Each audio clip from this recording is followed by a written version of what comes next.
My name is Anne Hanakowitz, and I'm the editor of the Grass-Mud Horse Lexicon, Classic Netizen Language.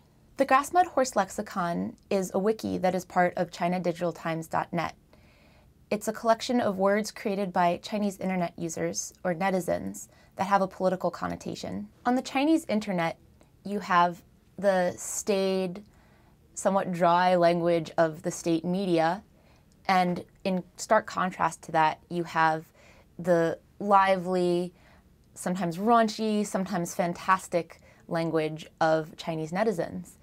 And because of restrictions on speech on the internet in China, that has spurred the invention of words like grass mud horse and river crab and a whole menagerie of other creatures. The grass mud horse is a creature of the Chinese internet and has become the symbol of the coded language that we have collected in the Grass-Mud Horse Lexicon. So this word in Chinese, 草泥马, with a slight change of tone, becomes a curse, something like the F word in English. Curse words are often censored on the internet in China. So in 2008, this grass-mud horse appeared online as a way to skirt that censorship. But later it became a symbol of that kind of fight against censorship online overall. The grass-mud horse must be mentioned with, in relation to the river crab, which is a he xie. Now, the river crab is a bully of the grass-mud horse because, again, with a little change of tone, he xie becomes harmony, or he xie. The words we've collected also show how netizens turn propaganda in on itself. With the example of harmony, this was a buzzword of the Hu Jintao and Wen Jiabao administration. They constantly talked about building a harmonious society.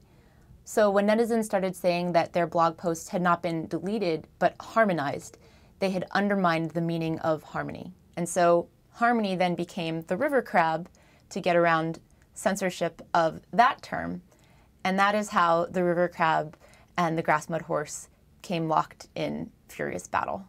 So depending on the political climate, sensitive words can be blocked from search results or even target posts for deletion. And those sensitive words are often names. So Bo Xilai in the past year and a half has often been sensitive. His name has often been blocked from search results on Sina Weibo, which is the most popular social media platform in China. So in order to still talk about Bo Xilai, people would talk about Ping Xi Wang, or the king who pacified the West, because Chongqing is in southwestern China. And instead of mentioning Chongqing, people would talk about tomato, because Xihongshi in Chinese sounds also not just like tomato, but like the red western city. Bo Xilai was known for his Sing Red campaign, where people would sing communist songs and wave their flags and wear their red bandanas. So this was a way not just to talk about Chongqing and the Bo Xilai heyday, but to skewer it. The Grass-Mud Horse Lexicon wiki was started in 2010. The idea was to have a place where anyone who's interested in what we call resistance discourse on the internet in China could understand how that was formed, to see how through humor and satire people were undermining censorship and sort of the clean version of the internet. To this point, we now have over 270 words on the wiki, which can be overwhelming. And the idea behind the eBook is to distill the wiki into classic terms, the words that you need to know to understand what people are talking about on the Chinese internet. And these words aren't marginal either. Although they may have started with a small group of tech-savvy people or people who really did care more about censorship than the average person, they've now come into regular use both online and offline in China. The words we've collected in the Grass-Mud Lexicon paint a much more colorful picture of the Chinese internet than you would have assumed from just hearing about censorship and deletion and blocking of keywords. So people are exploiting loopholes, linguistic loopholes, in order to speak their minds on the internet in China.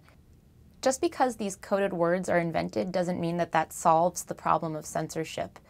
There's a constant one-upmanship going on between censors and netizens. So, for example, June 4th, which is the date in 1989 of the crackdown on the student protests in Tiananmen is often a sensitive term and often blocked from search results around June 4th every year. So netizens started talking about May 35th. Well, May 35th also became a sensitive word, a word that's often blocked. It might surprise people who aren't familiar with the Chinese internet to see it as such a dynamic place, a place where people are fighting back against censorship with humor and satire. And that's exactly what's going on the Chinese internet every day.